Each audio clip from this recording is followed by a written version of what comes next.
आई हम भोजपुरी गायक सनही लाल यादव रउआ सबके बीच में हम एगो सैड सॉन्ग सुनावे जा रहल बानी जाना के नील कमल भैया गइले बानी।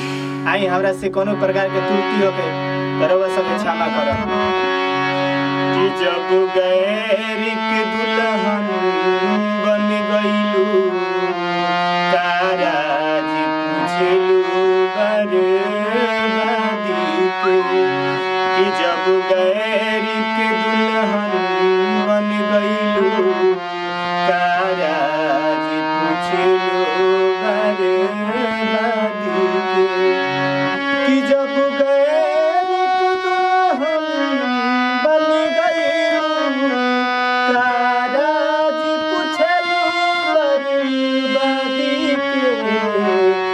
तू काट भेजवले रहतू त हम जोड़ा भेजवती शादी के।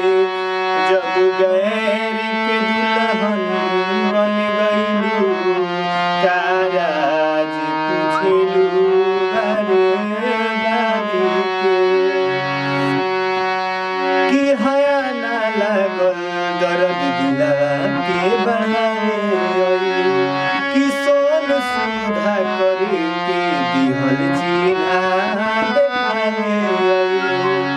कि हया ना लागल दर्द दिलवा के बढ़ावे अइलू। कि सोन सुधा करके दिहल चिन्हा देखावे अइलू। कि मर जाइब त जश्न मना लीह अपने हाथे मोर समाधि के। ओ जब गैरिक दुल्हन बन गइलू ताराज पूछलू बर्बादी के।